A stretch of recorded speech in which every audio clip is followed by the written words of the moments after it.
So next week, again, around 5 to 11, RT2 on Tuesday night, and it's the ultimate guide to everything. Now, we got an email in from Anna to ray@todayfm.com. Hi, Ray and gang. I'm 30 and have recently been diagnosed with breast cancer. Due to the chemotherapy, I lost all of my hair, but decided not to opt for a wig for a lot of reasons. There's nothing to be ashamed of in having cancer or alopecia, and I rather innocently thought I might help to normalise the process in some way by not hiding under a niche wig. Gosh, I was wrong. I can't step outside my door without people glaring or laughing at me. People aren't giving an inquisitive glance, as you would expect, and looking away when I notice. They are holding my gaze to let me know they think I look like a freak. On Christmas Day in Donnybrook Church in Dublin, a very well-presented woman in her 50s sat, turned around in her seat and glared at me in disgust for the whole Mass. Dundrum Shopping Centre yields the same response, so I've stopped going there. The pub is an intimidating place because of the drunken comments and laughs, so I can no longer enjoy a night out. Because I'm young, people must think I have shaved my head deliberately like Britney Spears, or that I'm a neo-Nazi or something. I'm not being paranoid or sensitive. My boyfriend and friends cannot believe the reactions when I'm out with them. Thousands of people undergo chemotherapy in Ireland every year, so I'm sure I'm not the only person to have had this horrible reaction.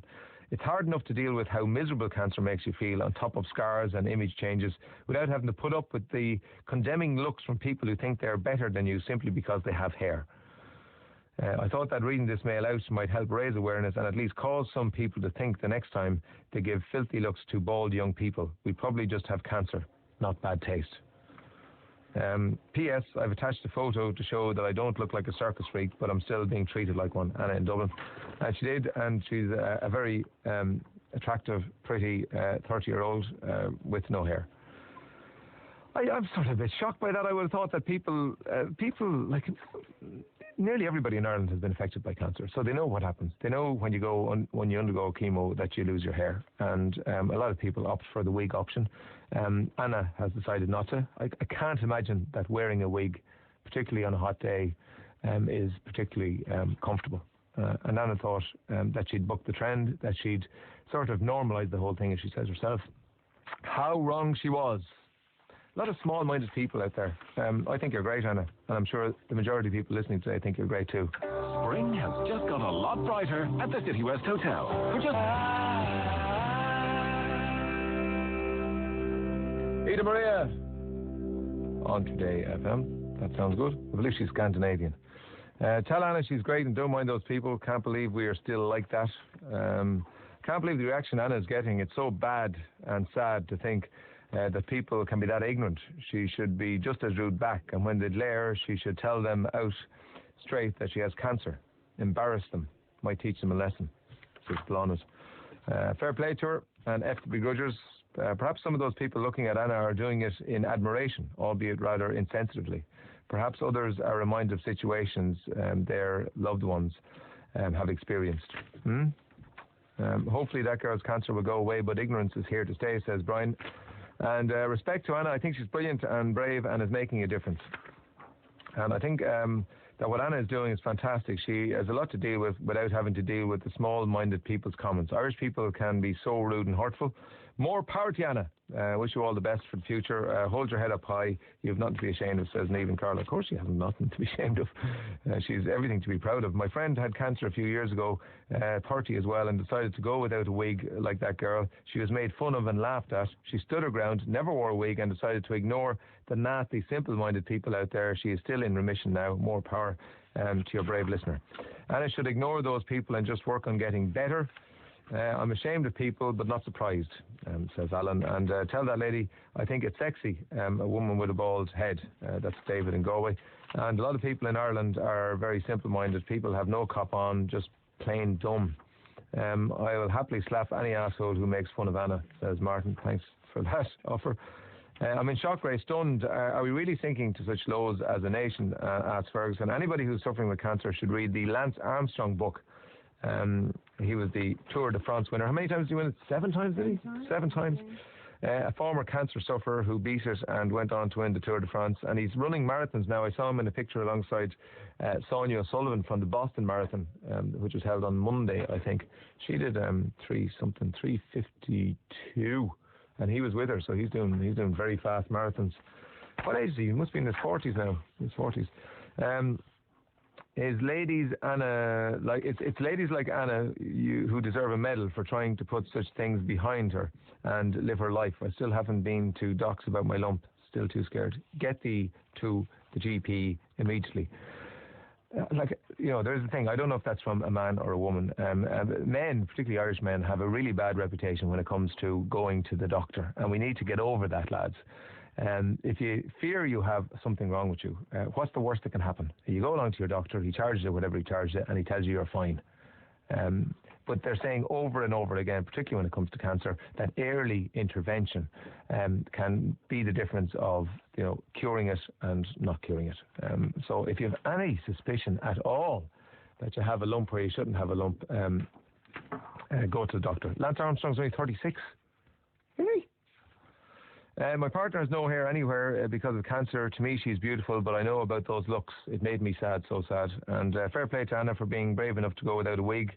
And those people should be ashamed of themselves. She should hold her head up high and go wherever she pleases. That poor girl, these people should hang their heads in shame. She's been through enough, says Ash. And I think some people just don't have any common sense or manners. They're working in oncology, and people have to be so brave when they're diagnosed.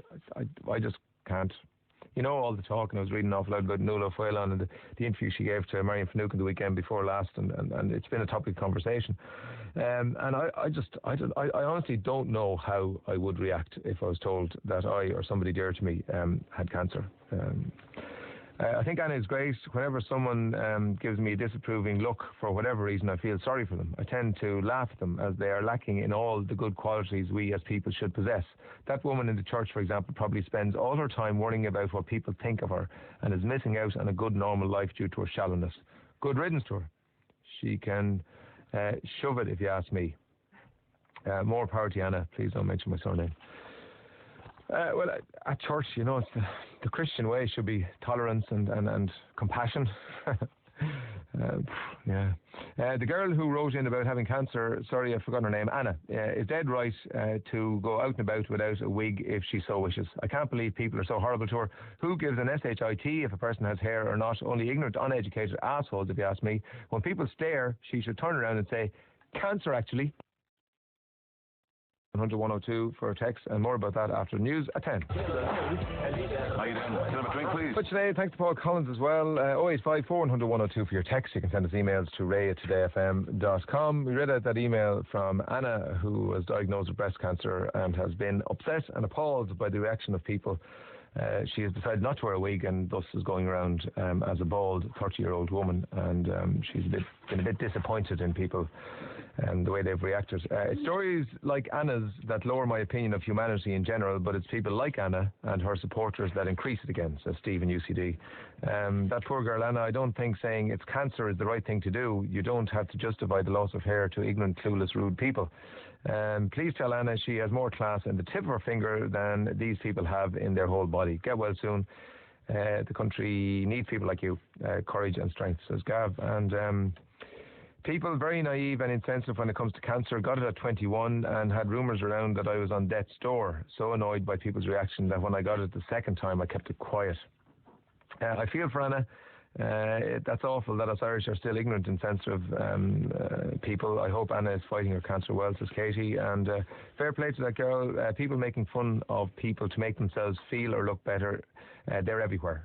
Very hard to ignore. My mother went through the same thing, and I ended up locked up for a night because of what I had to listen to drove me to violence. It shut up a few big mouths, though. That's from John in Cork. My wife Catherine had breast cancer and refused to wear a wig. As far as I can remember, the overwhelming reaction was very positive. There will always be one or two that will stare. Just ignore them. You're stronger and better than them. And why should Anna have to explain anything to some stranger of why she has a bald head? And a girl, bald women are sexy. Skunk Nancy or Demi Moore in GI, says Jane. Chin up. A lot of Irish people feel the need to put other people down to make themselves feel better. I hope Anna gets well soon, says Michelle. And go for it, Anna. I'm undergoing tests at the moment, so you're flying the flag for all of us. Be proud of yourself.